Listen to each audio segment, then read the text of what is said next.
अब मैं बिला किसी तमहीदो ताख़ीर के नौजवान मुक़र्रिर जनाब हज़रत मौलाना शफ़ीक़ अहमद साहब कासमी उस्ताज़ मदरसा शेखुल हिंद अनजान शहीद से गुजारिश करता हूँ कि हज़रत वाला तशरीफ़ ले आएँ और अपनी कीमती नसीहतों से हम सामईन को मुस्तफ़ीज़ फरमाएँ। अस्सलामु अलैकुम व रहमतुल्लाहि व बरकातुहू। इन्नल हम्दुलिल्लाह नहमदुहु व नस्तईनुहु व नस्तगफिरुहु व नु'मिनु बिही व नतवक्कलु अलैहि व नऊज़ु बिल्लाहि मिन शुरूरि अनफुसिना व मिन सय्यिआति अअमालिना। मन यहदिहिल्लाहु फला मुज़िल्ल लहु व मन युज़लिल्हु फला हादिय लहु। व अशहदु अल्ला इलाहा इल्लल्लाहु वहदहु ला शरीका लहु व अशहदु अन्न सय्यदना व मौलाना मुहम्मदन अब्दुहु व रसूलुहु सल्लल्लाहु तआला अलैहि व सल्लम तस्लीमन कसीरन कसीरा। अम्मा बअदु फ़अऊज़ु बिल्लाहि मिनश शैतानिर रजीम। बिस्मिल्लाहिर रहमानिर रहीम। ला तुहर्रिक बिही लिसानक लितअजल बिही इन्न अलैना जमअहु व क़ुरआनहु फ़इज़ा क़रअनाहु फ़त्तबिअ क़ुरआनहु सुम्मा इन्न अलैना बयानहु। वक़ाल अन्नबिय्यु सल्लल्लाहु अलैहि वसल्लम खैरुकुम मन तअल्लमल क़ुरआन व अल्लमहु औ कमा क़ाल अलैहि अस्सलातु वस्सलाम। स्टेज पर तशरीफ़ फरमा मुअज़्ज़ज़ उलमाए किराम, हुफ़्फ़ाज़े इज़ाम, क़ुर्राए ज़ी वक़ार, सामने बैठे हुए सामिईन, मेरी माओ, बहनों और प्यारे बच्चों, अल्लाह ताला का बड़ा फ़ज़ल और उसका एहसान है कि खुदाए वहदहू ला शरीक ने हमें और आपको ईमान जैसी अज़ीमुश्शान दौलत अता फरमाई। क़यामत तक आने वाले इंसानों की हिदायत व रहनुमाई के लिए कुरान मुक़द्दस की शक्ल में एक ऐसी किताब अता फरमाई जिसकी सदाक़त व सच्चाई और हक़्क़ानियत के बारे में ज़र्रा बराबर शक और शुबहे की कोई गुंजाइश मौजूद नहीं है। हमारी और आपकी हिदायत व रहनुमाई के लिए बतौरे नमूना सैयदुल अंबिया वल मुरसलीन, ताजदारे बतहा, फ़ख्र मौजूदात जनाबे मुहम्मदुर रसूलुल्लाह सल्लल्लाहु अलैहि वसल्लम की पाकीज़ा सीरत अता फरमाई। मेरे ईमानी भाइयों, आज हम और आप जिस मजलिस में जमा हैं, इस मजलिस की निस्बत, इसका ताल्लुक़ अल्लाह तबारक व तआला के लारैब कलाम कुरान मुक़द्दस से है।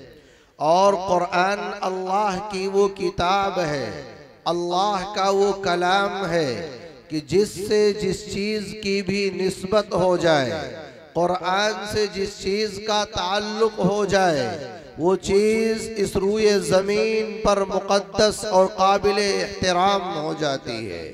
कुरान करीम का ये करिश्मा है, कुरान करीम की ये कीमियाई असर है कि कुरान के ज़ाहिर से भी, कुरान के औराक़ से भी, कुरान के कागज़ात से भी अगर किसी चीज़ का ताल्लुक़ पैदा हो जाए, वो चीज़ अपने आप में अज़ीमुश्शान और बाबरकत हो जाती है। मैं एक इजमाली तौर पर कुरान से ताल्लुक़ रखने वाली चीज़ों की अज़मत की तरफ इशारा करना चाहूँगा। इशारा इसलिए कि वक्त बहुत कम है, आधे घंटे में मुझे अपनी मारूज़ात आपके सामने अपनी बातें पेश करनी है। हमारी माओ और बहनों का एक बड़ा इज्तिमा है, इसलिए मैं आज की इस महफिल में हमारे अपने घरेलू हालात के ऊपर भी गुफ्तगू करनी है। लेकिन उससे पहले चूंकि हमारा और आपका ये जमा होना जस्ते जलसे दस्तार बंदी की मुनासबत से है, जिसका इनेकाद इसलिए हुआ है कि हमारे इस मदरसे से,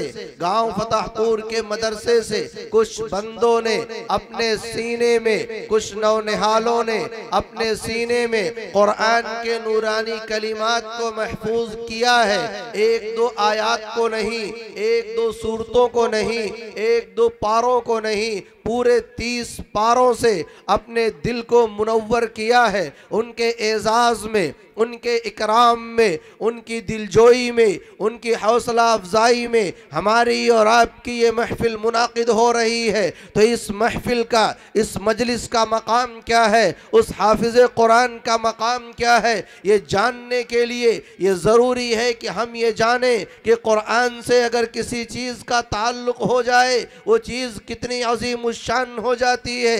ये जानना इसलिए भी ज़रूरी है कि मौजूदा दौर में बाज़ पढ़े लिखे, बल्कि बज़ाहिर पढ़े लिखे, अपने आप को इंटेलेक्चुअल समझने वाले, अपने आप को मुफक्किर समझने वाले लोग, बाशऊर समझने वाले लोग ये बकवास करते हुए गली मोहल्लों में मिल जाते हैं कि कुरान के ज़ाहिरी अल्फाज को रट लेने से कोई कमाल हासिल नहीं होता, कुरान के अल्फाज को अपने सीने में महफूज कर लेने से कोई फजीलत हासिल नहीं होती, कोई मकाम हासिल नहीं होता, कोई मर्तबा हासिल नहीं होता। ये बकवास करने से पहले हमें कुरान के मुताल्लिकात पर एक नज़र डालनी चाहिए कि कुरान से जिन जिन चीज़ों का ताल्लुक पैदा हो गया वो चीज़ अपने आप में अपने हमजिनसों के ऊपर, अपने जैसों के ऊपर अजीम शान बन गई। मेरे ईमानी भाइयों, मैं आपकी गैरत ईमानी को ललकारते हुए आपसे ये सवाल कर रहा हूँ, ज़रा तन्हाई में जाके सोचिएगा कि गारे हिरा की पत्थरों में अजमत आई है तो किसकी वजह से? वो बेजान पत्थर जिनमें शऊर नहीं है, वो जो बेजान पत्थर जो समझ नहीं सकते, वो बेजान पत्थर जो सोच नहीं सकते, वो बेजान पत्थर जो कुरान के अल्फाज के मानी को समझना तो बहुत दूर की बात है, कुरान के अल्फाज को पढ़ भी नहीं सकते, लेकिन गारे हिरा के उन पत्थरों में अजमत आई कि आज बेगैरत से बेगैरत मुसलमान हो, अदना ईमान रखने वाला भी मुसलमान हो, उसके दिल में ये तमन्ना है, उसके दिल में ये आरजू है कि ऐ काश हम भी हरम की सरजमीन पर पहुंचे, ऐ काश हम भी बैतुल्लाह के इर्द गिर्द तवाफ करें, ऐ काश हम भी गिलाफे काबा को चूमे। हर गिलाफे काबा को चूमने वाले मुसलमान के दिल में ये तमन्ना है, ऐ काश हम भी गारे हिरा के अंदर जाकर के 2 रकात नमाज अदा करने की सआदत हासिल करें। मेरे ईमानी भाइयों, खुदाए जुल जलाल की कसम, अगर गारे हिरा के अंदर कुरान की चंद इब्तिदाई आयतें नाजिल न हुई होती, अगर गारे हिरा के अंदर इक़रा बिस्मि रब्बिकल्लज़ी खलक़ का नुज़ूल न हुआ होता, गार के अंदर नमाज पढ़ना तो बहुत दूर की बात है, गार की जियारत करना तो बहुत दूर की बात है, उसकी तरफ निगाह उठाकर देखना भी कोई गवारा न करता। गारे हिरा के उन बेजान पत्थरों में अजमत आई इसलिए कि कुरान नाजिल हुआ। गारे हिरा में पूरा कुरान नाजिल नहीं हुआ, कुरान की चंद आयतें नाजिल होती हैं गार के अंदर। गार को अजमत वो मिलती है, दुनिया के सारे गारों से वो गार अफजल हो जाता है, इसलिए कि कुरान से ताल्लुक पैदा हुआ। और आगे बढ़िए, कुरान के इस ताल्लुक के सिलसिले को आगे बढ़ाते हुए हमें और आपको ये मालूम है कि रमज़ान का महीना वो मुक़द्दस महीना है जिसकी फजीलत 11 महीनों पर मुसल्लम है। कोई भी मुसलमान आपको ऐसा नहीं मिलेगा जो ये मानता हो कि रमज़ान शव्वाल से बेहतर नहीं। कोई मुसलमान आपको ऐसा नहीं मिलेगा जो ये मानता हो कि रमज़ान 11 महीनों से अफजल नहीं। अगर रमज़ानुल मुबारक को 11 महीनों पर अज़मत व फजीलत हासिल है, इस वजह से हासिल है कि यही वो बाबरकत महीना था जिसमें आसमान दुनिया के ऊपर लौहे महफूज से कुरान मुक़द्दस का नुज़ूल हुआ। शहर रमज़ान अल्लज़ी उन्ज़िल फ़ीहिल कुरान, अगर रमज़ान के महीने में कुरान नाज़िल न होता उसको ये अज़मत हासिल न होती। रमज़ान को ये अज़मत हासिल है तो इस वजह से कि इसमें कुरान का नुज़ूल हुआ है। रमज़ान के अंदर एक बाबरकत रात आती है जिसे हम और आप शबे कदर कहते हैं। अल्लाह ने कुरान में बयान फरमाया लैलतुल क़द्र खैरुम मिन अल्फ़ि शहर, कि इस एक रात की अज़मत फजीलत ये है, इस एक रात की फजीलत ये है, एक रात में इबादत करोगे, एक रात के बराबर नहीं, एक महीने के रात के बराबर नहीं, एक साल की रात के बराबर नहीं। अल्लाह का बयान ये है, 1000 महीनों की रातों से अफजल है, 1000 महीनों के बराबर नहीं बल्कि उससे अफजल है। अगर शबे कद्र के अंदर यह अजमत आई है तो इस वजह से कि इस रात में कुरान का नुज़ूल हुआ है।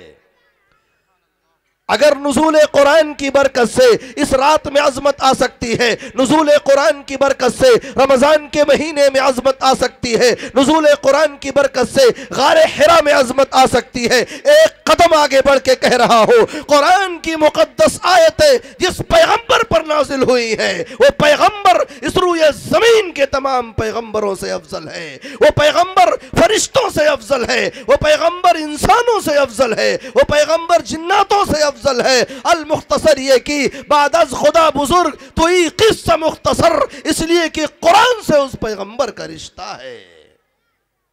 आप कहते हो कुरान के अल्फाज को याद कर लेने से कोई अजमत हासिल नहीं। अल्फाज नाजिल हो जाए बेजान चीज के अंदर, बेजान मखलूकात के अंदर, रमजान के महीने में वही रातें हैं, वही सुबह है, वही शाम है, वही सूरज है, वही चांद है, वही सितारे हैं, वही हवाएं हैं, वही सब कुछ है। शबे कद्र के अंदर वही सब कुछ है। जान आई है तो इस वजह से कि कुरान का नुज़ूल हुआ है। और आपको इस बात में शुबहा है कि हाफिज कुरान के सीने में 30 पारे उतर गए, उसकी कोई अजमत नहीं, उसकी कोई फजीलत नहीं, उसका कोई मकाम नहीं, उसके लिए आपको दलाइल की जरूरत है। ये बातें अगर ना समझ में आए और नीचे उतर के समझ लीजिए। हमारे और आपके घरों में बाजार से खरीदा हुआ एक मामूली सा कपड़ा होता है, कपड़े का थान वही है, कारखाना वही है, मजदूर वही हैं, तैयार करने वाले वही हैं, सिलाई करने वाले वही हैं। अगर हम उस थान में से अपने लिए, अपने बच्चों के लिए कोई कपड़ा ख़ास करते हैं, वो कपड़ा पुराना हो जाए, हम क्या करते हैं? घर में पोछा लगाने के लिए इस्तेमाल करते हैं, जूता साफ करने के लिए इस्तेमाल करते हैं, गंदगी दूर करने के लिए इस्तेमाल करते हैं। लेकिन मेरे ईमानी भाइयों, बाज़ार से ख़रीदा हुआ मामूली से मामूली कपड़ा, 20-30 रुपये मीटर में मिलने वाला कपड़ा, अगर कुरान के ज़ाहिरी औराक़ से उसका ताल्लुक़ हो जाए और हम उस कपड़े को जुज़दान बना दें, हाय उस कपड़े में जान नहीं है, उस कपड़े में शुऊर नहीं है, उस कपड़े में ईमान नहीं है, वो कपड़ा कुछ नहीं जानता, बल्कि कुरान के अल्फाज से उसका ताल्लुक़ भी नहीं है, कुरान के अल्फाज उससे टच भी नहीं हुए। कुरान के अल्फाज को समझना तो बहुत दूर की बात है। कुरान की दफ्तियों से उस जुज़दान का ताल्लुक़ होता है। गए से गया, गुजरे से गुजरा मुसलमान होगा, कभी भी उस कपड़े से अपने जूते को साफ नहीं कर सकता। कपड़ा बोसीदा हो जाए, कपड़ा जुज़दान फट जाए, बेकीमत हो जाए, लेकिन उससे अपने जूते की सफाई नहीं करेगा। अपनी शेरवानी को फाड़ के अपना जूता साफ कर सकता है, लेकिन उस जुज़दान से अपने जूते की सफाई नहीं करेगा। मेरे ईमानी भाइयों, उस कपड़े के अंदर ये अज़मत व फजीलत आई है तो कहां से आई है? सिवाय इसके उस कपड़े के पास कोई एजाज नहीं कि उसका ताल्लुक कुरान के ज़ाहिरी औराक़ से हो गया है। फिर किस दिल से, किस जिगर से, किस हिम्मत से ये कहते हो कि हाफिज़ कुरान की कोई अज़मत, हाफिज़ कुरान की कोई फजीलत नहीं है, हाफिज़ कुरान का कोई मकाम नहीं है, हाफिज़ कुरान का कोई मर्तबा नहीं है? इसलिए कि उसने कुरान के मानी को समझा नहीं है, इसलिए कि वो कुरान की तफसीर को जानता नहीं है। वैसे हमारी तो पूरी कोशिश ये होती है, इदारों की पूरी कोशिश ये होती है कि जो बच्चा हाफिज़ कुरान बने वो आलिम दीन भी बने, जो कुरान के अल्फाज को सही से पढ़ना जाने, वो कुरान के मफहूम को समझे भी। मेरे कहने का मकसद ये नहीं है कि हाफिज़ कुरान बन गए, मंजिल मकसूद मिल गई। मेरे कहने का मकसद ये नहीं है कि हाफिज़ कुरान बन गए, आपकी तकमील हो गई। मैं ये हरगिज़ नहीं कहना चाहता, बल्कि मैं तमाम हुफ़ाज़ किराम से आजिज़ाना दरख्वास्त करूँगा कि मेरे नौनिहालो, अभी आपने अपने सीने में कुरान के ज़ाहिरी अल्फाज को महफूज किया है, हिम्मत करो, आगे बढ़ो, इदारों में जाओ, कुरान के मफहूम को समझो, रब्बुल आलमीन के पैगाम को समझो, उसकी तफसीर को जानो, उसकी गहराई में उतरो। लेकिन इसका यह मतलब भी नहीं कि हाफिज कुरान का मजाक उड़ाया जाए, हाफिज कुरान को मामूली समझा जाए, हाफिज कुरान की तौहीन की जाए, उसकी तजलील की जाए, उसको हकीर जाना जाए। ऐ मेरे ईमानी भाइयों, अगर गारे हिरा की तौहीन करना हमारे जुरात और बस में नहीं है, अगर रमजान की तौहीन करना हम गुस्ताखी समझते हैं, अगर शबे कद्र की तजलील करना हम गुस्ताखी समझते हैं, अगर जुज़दान की तजलील करना,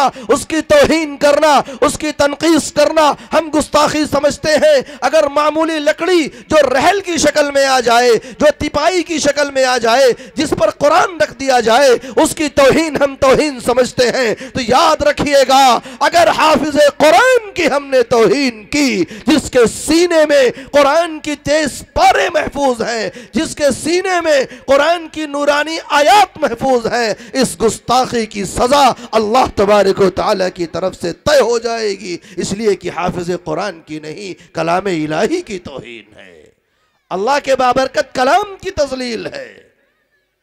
ये अजीम शान निस्बत मेरे भाइयों जिसको मिल जाए, जिसको मिल जाए, इंतहाई सआदतमंद और खुशबख्त है वो आदमी और उसके जिम्मेदारान। इंतहाई सआदतमंद है वो नौनिहाल जिसके सीने में कुरान करीम के 30 पारे महफूज हो जाए। ये मामूली सआदत नहीं है। आज दुनिया में हो सकता है लोग उसको हकीर निगाहों से देखें। एक साहब कहने लगे कि मुस्तकबिल का क्या होगा, बच्चा हाफिज कुरान बन जाएगा, मुस्तकबिल का क्या होगा, फ्यूचर का क्या होगा। मैं ये बिल्कुल नहीं कहना चाहता कि हाफिज कुरान बनने के बाद वो ये ना हासिल करे, वो ना हासिल करे। खुदा की कसम जहां तक जाना चाहता है जाए, मुझे दिली खुशी होगी। लेकिन आप फ्यूचर का रोशन मुस्तकबिल का ख्वाब दिखा करके मामूल हुफ्फाज़े किराम की तौहीन नहीं कर सकते।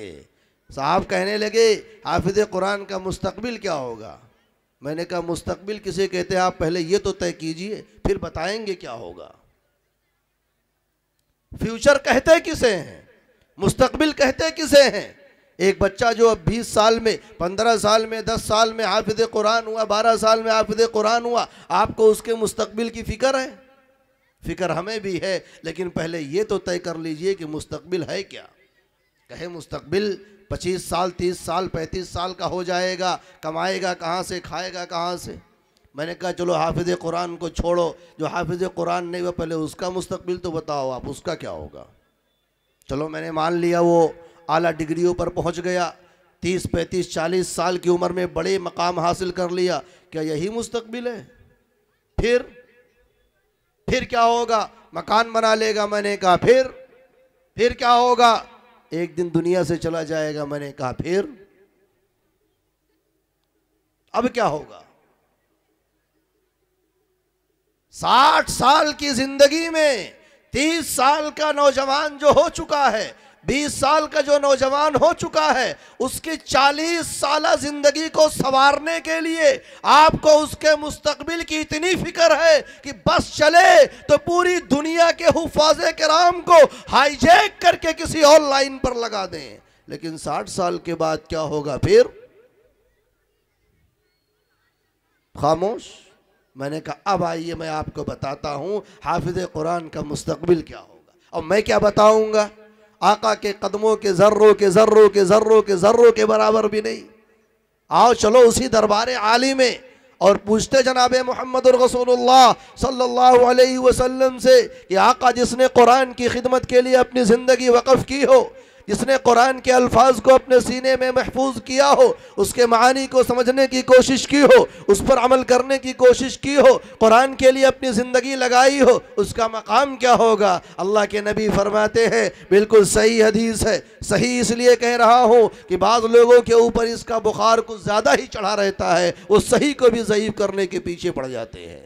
बिल्कुल सही हदीस है। अल्लाह के नबी ने फरमाया, मेरी माओ मेरी बहनों और ऐसे तमाम वालिदैन सुन लें जिनके बच्चे हाफिज कुरान हैं। अल्लाह के नबी ने फरमाया, युक़ालु लिसाहिबिल कुरान, कुरान से ताल्लुक़ रखने वाले, कुरान के हिफ्ज़ करने वाले, कुरान के ऊपर अमल करने वाले से कहा जाएगा, क्या कहा जाएगा, इक़रा वर्तक़ी वरत्तिल कमा कुन्त तुरत्तिलु फ़िद दुनिया, क्या एजाज़ और इकराम है, क्या मकाम और मर्तबा है। अल्लाह तबारक व तआला कहेंगे, ऐ कुरान के खातिर अपनी ज़िंदगी को कुर्बान करने वाले मेरे बंदे। कैसी कुर्बानी मेरे भाइयों, आपके गांव में हिफ्ज़ का इदारा है, कभी आप उसके अंदर विजिट तो करें, जाके देखो तो वो बच्चे क्या करते हैं। मगरिब बाद भी मासूम सा बच्चा है, 10 साल का बच्चा है, सारे दुनिया के बच्चे खेल कूद कर नींद में झूम रहे हैं, नींद में घूम रहे हैं। वो बच्चा कुरान के लिए एक जानू बैठ करके झूम रहा है, कुरान को याद करने के लिए मगरिब से लेके ईशा तक पढ़ता रहा, ईशा के बाद आधे 1 घंटे पढ़ता रहा, उसके बाद रात में सो गया। पूरी दुनिया ख्वाबे खरगोश में मस्त है, वो बच्चा सुबह तहज्जुद के वक्त उठता है। कितना नूरानी वक्त है मेरे भाइयों, बिल्कुल सही हदीस है, इतना बाबरकत वक्त है। अल्लाह के नबी फरमाते हैं रहमान की तजल्ली करीब आती है, अल्लाह की रहमतों के ज़ुहूर का वक्त है। अल्लाह खुद कहते हैं मेरे बंदो मांगो तो सही, क्या मांगते हो, मैं तुम्हारी मुरादें पूरी करने के लिए तैयार हूँ। पूरी दुनिया सो रही है,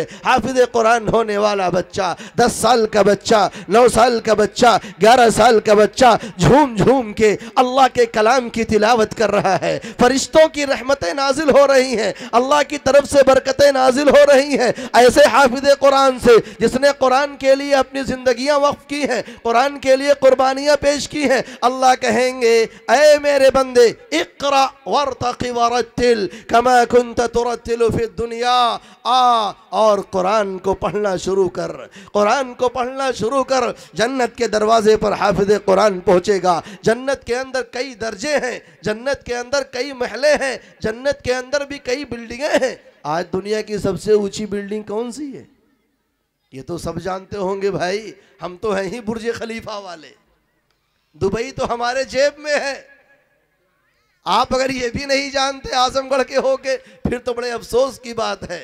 ऐसा एटीट्यूड दिखाते हैं जो दुबई और सऊदी से आते हैं, लगता है कि इनकी हुकूमत वहीं पर है।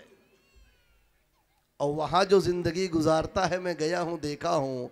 नौजवानों के लिए कहता हूँ जो 18-20 साल वाले हैं, जिनके दिमाग में तालीम नहीं है, जिनके दिमाग में एजुकेशन नहीं है 15 साल के, लेकिन डेट ऑफ बर्थ 18 साल करा देंगे ताकि जल्दी से दुबई पहुँच जाए। जाके देखो तो सही, घर के ऊपर खर्च करने वाले लोगों को मत देखो, इनको तो ये लगता है कि पैसा वहाँ से टूट के आता है, लेकिन वो नौजवान कितनी जफाकशी करता है, कितनी कुर्बानी देता है पैसों को जमा करने में, वो तो वही जानता है जो वहाँ जाके धक्के खाता है। बाहर बुर्ज खलीफा बहुत ऊपर है, अभी तक मैं बुर्ज खलीफा में तो नहीं गया हूँ, लेकिन एक साहब से सुना मैंने कि वहाँ एक लिफ्ट लगी है, उसमें ऊपर जाने के लिए, ऊपर एकदम जहाँ से पूरा शहर दिखाई दे, इंडियन 5000 रुपया लगता है और मिनटों का खेल होता है। किसका खेल होता है? मिनटों का खेल होता है। गया आया, कुछ देखा होगा, मैं गया नहीं, उन्हें नहीं बता सकता। मेरी पहुँच तो बस यहाँ तक है, दिल्ली की जामे मस्जिद पे गया था, उसके मीनार पर चढ़ने के लिए 20 रुपया दिया था। आज से 8 साल पहले, बल्कि और पहले 8 साल 10 साल तो मुझे अनजान शहीद में आपके दियार में हो गए।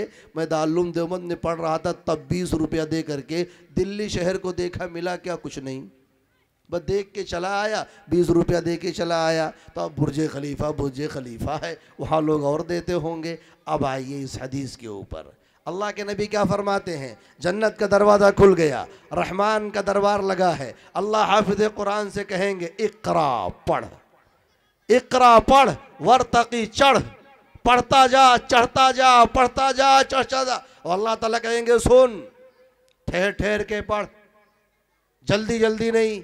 जैसे बाज़ लोग तरावी में सुनाते हैं ना, इतनी जल्दी तरावी सुनाते हैं कि आवाम का तो छोड़िए, बसा औकात खवास भी नहीं समझ पाते कि बंदे ने पढ़ा क्या। बस आखिर में जब रुकू करना होता है तो एक बात समझ में आती है, यअलमून अल्लाहु अकबर, आगे कुछ, आगे ना पता ना पीछे पता।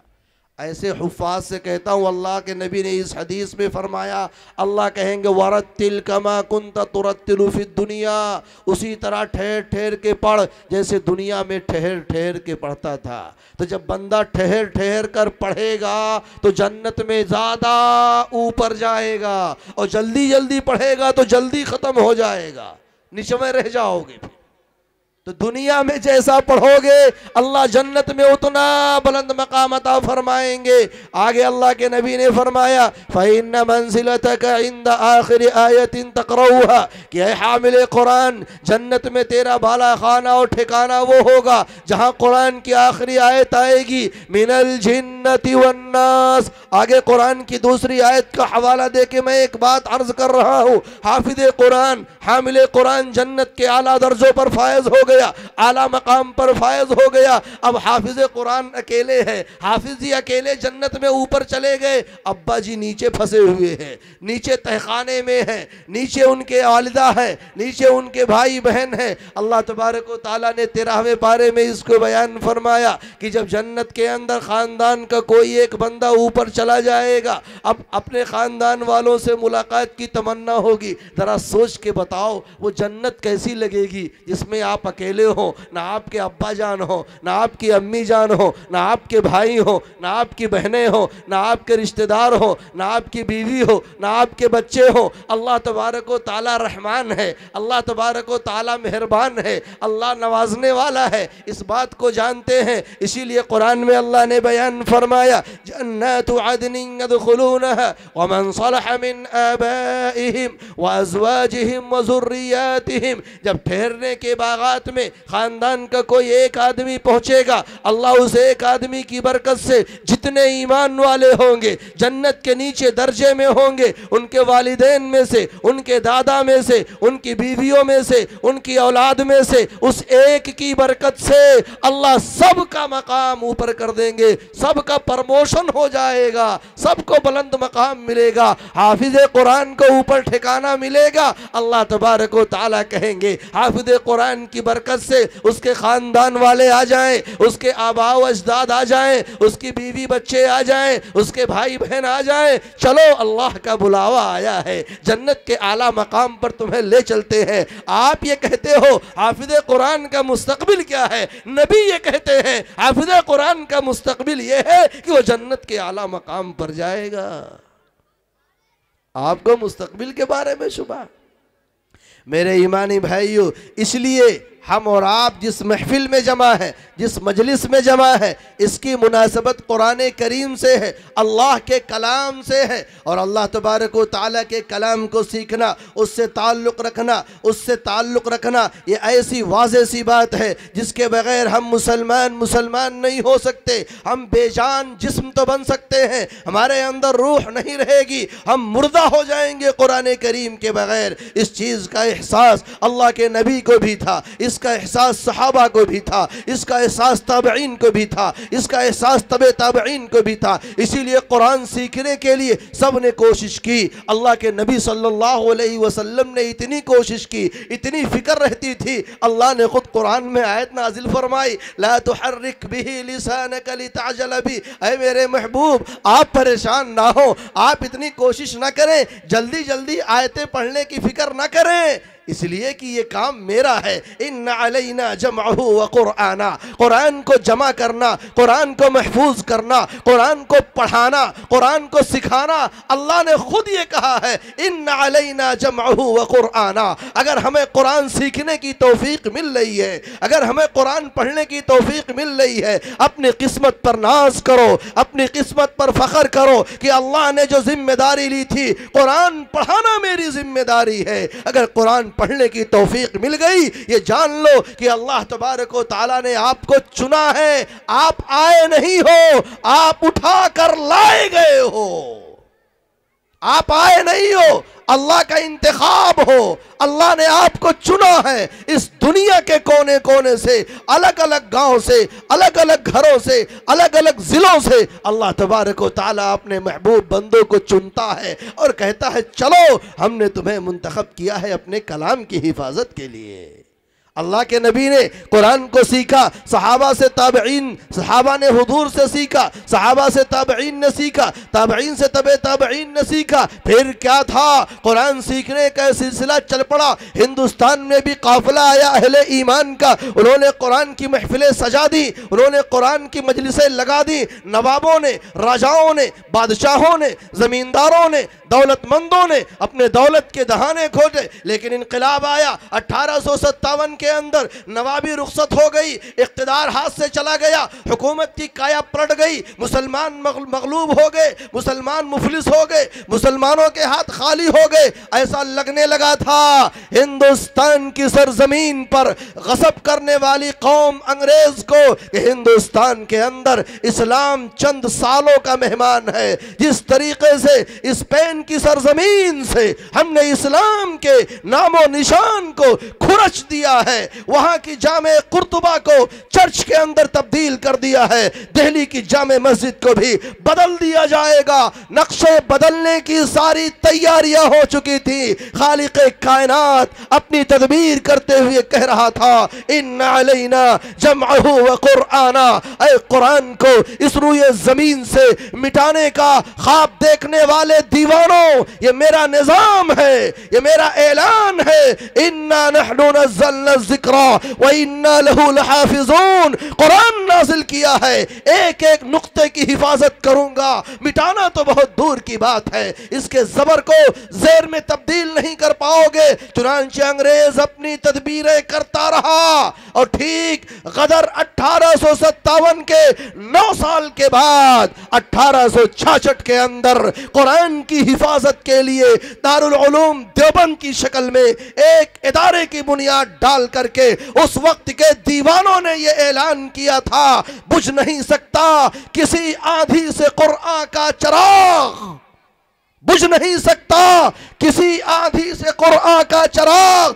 आधियो खुद आजमा लो, सामने मैदान है, एक नुक्ता नहीं बदला जाएगा। चुनांचे उन दीवानों का ये काफिला पूरे मुल्क हिंदुस्तान के अंदर फैला, जगह जगह इल्म की रोशनी, इल्म के दिए जलने लगे। होते होते आपके इस गांव के अंदर भी कोई एक चिंगारी आई होगी, कोई एक किरण फूटी होगी। देखते ही देखते मकतब बना, मकतब से इदारा बना, हुफ्फाज तैयार हुए। आज एक लश्कर जर्रार तैयार है जिनके सरों के ऊपर दस्तार बांधी जाएगी।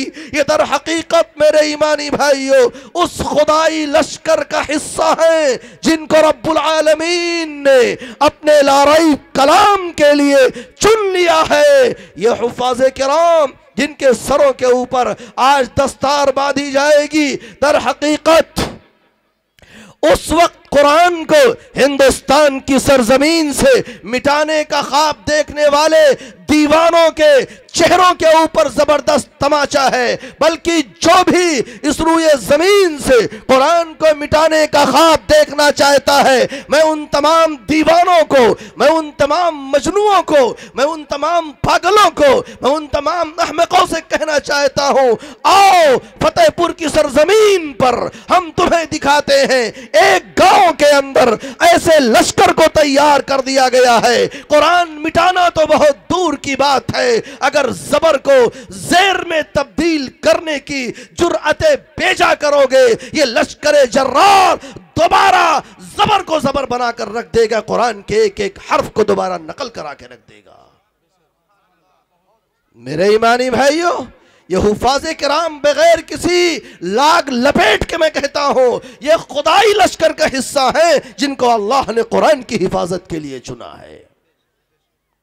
इसलिए कि रब्बुल आलमीन ने कहा मुझे कुरान की हिफाजत करनी है, अपनी शायान शान उन्होंने कुरान की हिफाजत की। ये हमारी बदकिस्मती है, हमारी बदकिस्मती है मेरे भाइयों कि अगर हमारे घर के अंदर पलने वाली कोई औलाद है, हमारे घर के अंदर पलने वाला कोई बेटा है, पलने वाली कोई बेटी है और उसको कुरान सही से पढ़ना नहीं आता। मैंने कुरान पढ़ने के दरमियान में एक लफ्ज़ इस्तेमाल किया, सही से पढ़ना। कुरान पढ़ना तो आता है, लेकिन कुरान पढ़ना अलग बात है और कुरान को सही से पढ़ना यह अलग बात है। ये इदारे जिनको हम बसा औकात बहुत हकीर निगाहों से, कुछ लोग हैं, वरना अक्सरियत तो उस वक्त जब हालात इससे कहीं ज़्यादा नासाजगार थे, मैंने हवाला दिया इनकलाब 1857 का, उस वक्त मुसलमानों ने अपने खून जिगर से इन इदारों को सींचा है और सींच रहे हैं। मेरा ये ईमान है, आपका ये ईमान है कि इंशाअल्लाह क़यामत तक ये मुसलमान सींचते रहेंगे। दुनिया की ताकतें इधर से उधर हो सकती हैं, इनकलाबात आ सकते हैं, काया पलट सकती है, तख्ते पलटे जाएंगे, लेकिन इंशाअल्लाह ताला कुरान की हिफाजत की जो जिम्मेदारी खालिक कायनात ली ही है, और वो हिफाजत हो के रहेगी। अगर हमको और आपको अल्लाह ने कुरान की इस हिफाजत के लिए किसी दर्जे में भी तौफीक अता फरमाई है तो अपनी किस्मत पर नाज करें। अगर हम अपने बेटों को लगा रहे हैं, अगर हम इसमें अपना गाढ़ी कमाई कीमती पैसा लगा रहे हैं, मेरे भाइयों, अपनी सआदत पर, अपनी किस्मत पर, अपनी खुशकिस्मती पर नाज करें कि रब्बुल आलमीन ने कुरान की खिदमत के लिए हमें मुंतखब कर लिया है।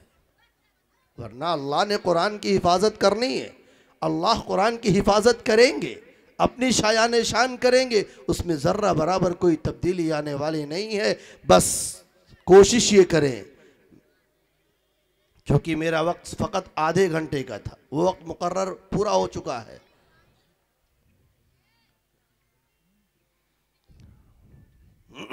वक्त पूरा हो गया है, लेकिन हज़रत की तरफ से भी इजाज़त है, थोड़ी सी गुंजाइश निकल गई, तहे दिल से है इनका शुक्रिया ज़र्रा नवाजी का।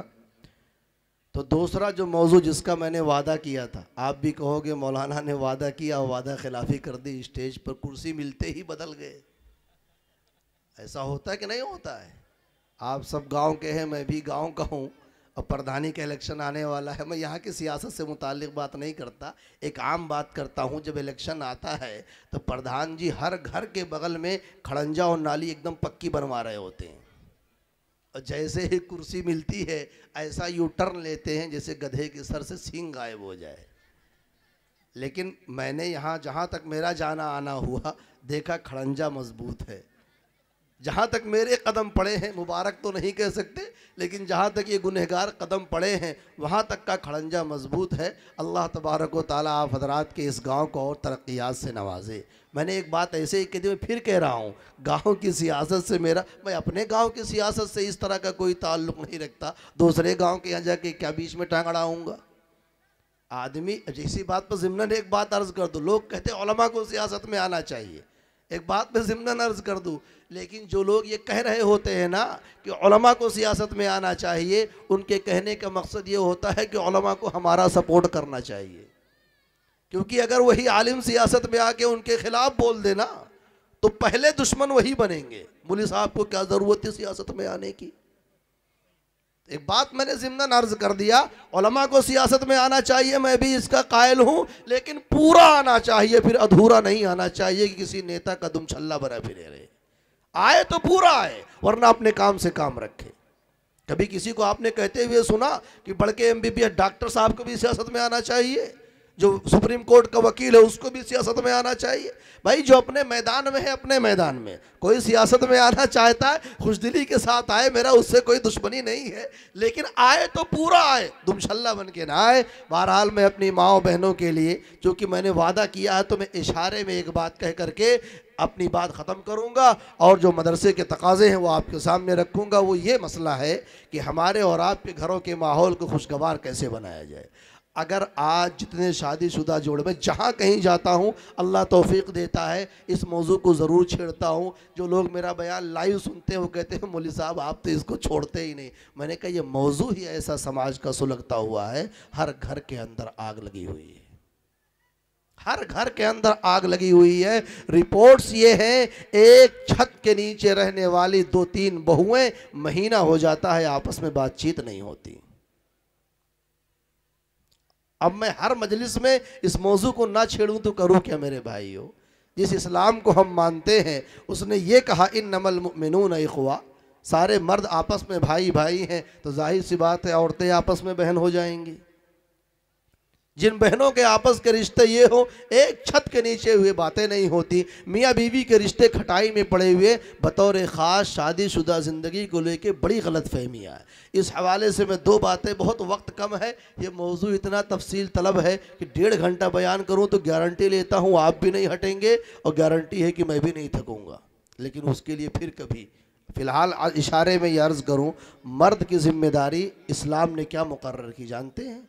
अल्लाह के नबी सल्लल्लाहु अलैहि वसल्लम इस दुनिया से तशरीफ़ ले जाते आखिर में जो ताकीदी अहकामात दिए उसमें एक बात अल्लाह के नबी ने यह फरमाई थी कि अपनी औरतों के बारे में मैं तुम्हें वसीयत करता हूँ कि उनके साथ भलाई का मामला करना, हर हाल में भलाई।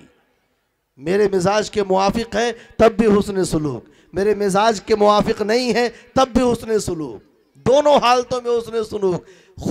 खुश है तब भी हुस्न सुलूक, नाराज है तब भी हुस्न सुलूक। और आका सल्लल्लाहु अलैहि वसल्लम ने करके दिखाया। मैं इशारे में एक वाक़या नकल करता हूँ। एक मरतबा अम्मा आयशा सिद्दीक़ा रज़ियल्लाहु ताला अन्हा ने नबी आखिरुज़्ज़मा के सामने आपके मेहमान बैठे हुए हैं, किसी बात पर गुस्सा आया और गुस्से में आके बर्तन को तोड़ दिया।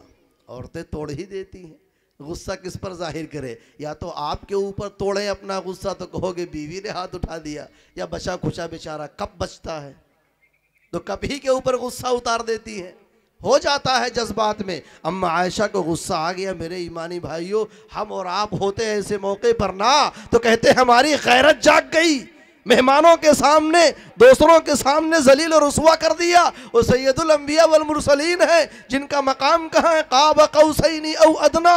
अल्लाह तबारक व तआला के इतने करीब जिब्राइल अमीन भी उतने करीब नहीं है। रावी का बयान ये है, बर्तन टूटा, अल्लाह के नबी सल्लल्लाहु अलैहि वसल्लम ने कोई रिएक्शन दिए बगैर टूटे टुकड़ों को जमा करना शुरू कर दिया। बीवी ने बर्तन तोड़ दिया, शौहर बर्तन के टुकड़ों को समेट रहा है, जो खाने उसके अंदर थे उन खानों को समेट रहा है। कहाँ है हम और आप? हमें लगता है कि ये पैगंबर की सुन्नत नहीं है। हमें तो बस वो हदीस याद है कि औरत टेढ़ी पिछली से पैदा की गई है। दूसरी और याद है कि अगर गैरुल्लाह को सजदा करने की इजाजत होती तो औरतों से कहा जाता कि मर्दों और शौहरों को सजदा करे। ये हदीस हमें नजर नहीं आती कि एक पैगंबर सैयदुल अंबिया वल मुरसलीन अपनी बीवी के हाथों के टूटे हुए बर्तन को समेट रहा है।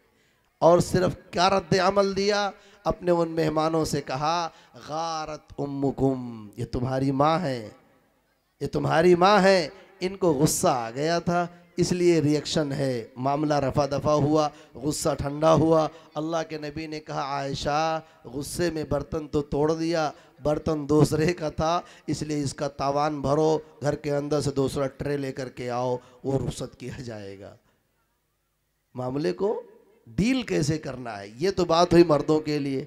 औरतों के लिए क्या अर्ज़ करूं मेरी माओ बहनों, बस मैं आपसे सिर्फ इतने कहकर अपनी बात ख़त्म करूंगा इस हवाले से कि मर्द माना आपके हुकूक़ की हक़ तलफ़ी भी करता होगा, लेकिन वो मर्द ही है, कहीं बाप की शक्ल में, कहीं शौहर की शक्ल में, कहीं भाई की शक्ल में और कहीं बेटा की शक्ल में, जो आपके सुख चैन इज़्ज़त आबरू के खातिर अपनी ज़िल्लत बर्दाश्त कर लेता है, अपनी अना को बेच देता है, फुटपाथ पे सो लेता है, बॉस की गालियां सह लेता है, गाहक के जुमले सुन लेता है, इसलिए कि अगर मैंने ये सब कुछ नहीं किया तो मेरी माँ, मेरी बीवी, मेरी बेटी, मेरी बहन का क्या होगा।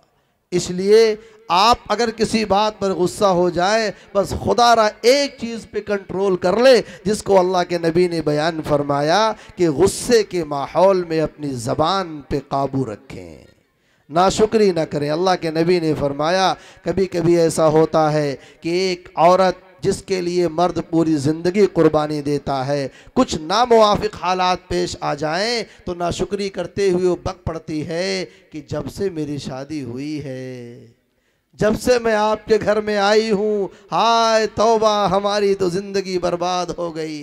ऐसा लगता है कि अब्बा के यहाँ 100 बीघा पुदीना बोया हुआ था। ये नाशुक्री ना करें। दोनों तरफ से अल्लाह के नबी ने ये तालीमात दी, इसलिए इस पर अमल करने की कोशिश करें। आखिर में चलते चलते एक बात कह के रुखसत होता हूँ कि ये कुरान करीम की निस्बत और ताल्लुक़ की मजलिस है। इसकी अज़मत क्या है, इसके लिए अल्लाह तबारक व तआला हमें और आपको अगर मुंतखब कर ले, ज़हे नसीब हमारे उलमा ने जिनका मैंने हवाला दिया, जब 1866 के अंदर इस तहरीक को ज़िंदा किया, उन्होंने उसी वक्त दस्तूर और ज़ाब्ते के अंदर एक बात लिख दी थी, अल्लाह उनकी कब्रों को मुनव्वर फरमाए। उन्होंने महसूस किया था हुकूमतें अदलती बदलती रहेंगी, निज़ाम दुनिया इधर से उधर हो जाएगा, इसलिए उन्होंने दस्तूर में ये बात लिख दी दारुल देवबंद और उसके तर्ज पे चलने वाले मदरसे के जिम्मेदारान के लिए हुज्जतुल इस्लाम ने यह लिख दिया कि जब तक ये इदारे अवामी चंदे से चलेंगे इंशाअल्लाह खैर खूबी के साथ चलते रहेंगे। और जिस दिन किसी एक सेठ, एक जमींदार, एक नवाब, एक जागीरदार या हुकूमत के चंदे से मदरसे चलने शुरू हुए, इनके अंदर से बरकत और खैर को उठा लिया जाएगा। इसलिए इन मदरसों के चलाने वाले जिम्मेदारान अवाम के दरवाजों पर दस्तक दें, अवाम के सामने हाथ फैलाएं, अल्लाह के सामने रोए और गिड़गिड़ाएं। इसी मिशन के तहत उस वक्त जुमा के दिन देवबंद की मस्जिद छत्ता के अंदर एक ऐसे वली सिफत बुजुर्ग ने जो पूरे इलाके के अंदर इज्जतदार था और मुसल्लम था, उसने अपने सर के ऊपर से रुमाल उतारा। दुनिया उसे हाजी आबिद हुसैन के नाम से जानती है। देवबंद की गलियों में वो निकला जिसके हाथ चूमने के लिए लोग इंतजार करते थे। आज वो देवबंद की गलियों में रुमाल लेकर निकला है कि है मिल्लत इस्लामिया हिंदिया, अब तुम्हारे नई नस्लों के ईमान का मसला है, अब दीन का मसला है। इख्तिदार छिन चुका है, मालो दौलत खत्म हो चुकी है, रोबो दबदबा जा चुका है। जालिम का निशाना अब नस्लों के ईमान पर है, क्योंकि वो जानता है कि वो फाका कश की मौत से डरता नहीं जरा। रूहे मोहम्मद उसके बदन से निकाल लो। रूहे मोहम्मद निकालने की तैयारियां हो चुकी है, स्टेज सज चुका है। इसलिए अपने नस्लों के ईमान को बचाने के लिए अपनी गाढ़ी कमाई में से इस्लाम के लिए, कुरान के लिए अपना ताउन पेश करो। रिपोर्ट ये है, एक दिन के चंदे में अच्छी खासी रकम जमा करके दारुल उलूम देवबंद की बुनियाद डाल दी गई। 150 साल हो गए, पूरी दुनिया के अंदर ये सितारा चमक रहा है और इंशाअल्लाह क़यामत तक चमकता रहेगा। आपके यहाँ का ये इदारा भी उसी का एक अक्स है, उसी का एक नमूना है। इसलिए आपकी अखलाकी कौमी जिम्मेदारी बनती है कि अपनी वसात से ज्यादा, अपनी पहुंच से ज्यादा अपने नस्लों के ईमान को बचाने के लिए आप अपना ताउन पेश करें। इस मौके पे जो मदरसे के जिम्मेदारान हैं वहां आपके सामने मौजूद हैं। मैं इतनी गुजारिश करूंगा, मेरे बच्चों, मेरे नौजवानों, मेरे बुजुर्गों, मैं ये नहीं कहता कि आप लाख दो, 50,000, 20,000 दो, लेकिन एक भी बच्चा ऐसा नहीं होना चाहिए, एक भी नौजवान इस मजमे में ऐसा नहीं होना चाहिए जो खड़ा होकर के अपना ताउन न पेश करे। आपके जेब में 2 रुपया है, 2 रुपया रख दीजिए। 10 रुपया है, 10 रुपया रख दीजिए। अल्लाह ने नवाजा है, दौलत के दहाने खोल दीजिए हुफ्फाज़ किराम के नाम पर, कुरान के नाम पर। इंशाअल्लाह ताला आपका ये ताउन बहुत काम आएगा। अभी नाजिम साहब ने बताया, जिम्मेदारान ने बताया कि जो तरतीब है, बच्चे आपके पास खुद आएंगे। कह रहे हैं कि लोग इतना बड़ा मजमा है, सब उठ के आएंगे, इंशाअल्लाह अफरा तफरी का माहौल बन जाएगा। इसलिए बच्चे आप अपनी नशिस्तों पर बैठे रहे। जो आपके जेब में है, मेरी माओ, मेरी बहनों, जो आपके हाथ में है, आपके परस में है, वो सब कुछ आप अल्लाह के रास्ते में कुर्बान कर दीजिए। इंशाअल्लाह ताला हमारे और आपके जेब से निकला हुआ ये पैसा अल्लाह के दरबार में अगर कबूल हो गया, अल्लाह तबारक व ताला की तरफ से हमारा और आपका नाम उस लिस्ट के अंदर शामिल होगा जिसको अल्लाह ने कुरान की हिफाजत के लिए मुंतखब किया है। इसलिए वो नौजवान, वो लड़के जो मुतय्यन किए गए हैं, वो खड़े हो जाएं, वो खड़े हो जाएं और अपना काम शुरू कर दें और जल्द से जल्द करें, जल्द से जल्द करें। और हमारी हो गया, मेरा बयान बस खत्म है। हमारी माएँ और बहनें भी हैं, ये बच्चे जा रहे हैं, आप अपनी तरफ से पूरा ताउन पेश करें। मैं तमाम इंतज़ामिया का, कमेटी का, हाँ ये बात बहुत माकूल कही कि ये डिजिटल ज़माना है, बहुत सारे नौजवान खाली हाथ होंगे, लेकिन मोबाइल में पैसा खूब होगा, तो उनके लिए भी इंतज़ाम होना चाहिए, जैसे भी इंतज़ाम हो सके। वो कह रहे हैं इशारे में कि इंशाल्लाह हो जाएगा। नौजवानों के साथ इतना मिलना जुलना है कि वो अपना समझ लेंगे इंशाल्लाह। अल्लाह तबारक व ताला आपकी इस नूरानी महफिल को कबूल फरमाए, हम सब की हाज़री को कबूल फरमाए। अल्लाह तबारक व ताला हमें और आपको दीन इस्लाम की खिदमत के लिए कबूल फरमाए। आमीन व आखिरु दअवाना अनिल हम्दुलिल्लाहि रब्बिल आलमीन।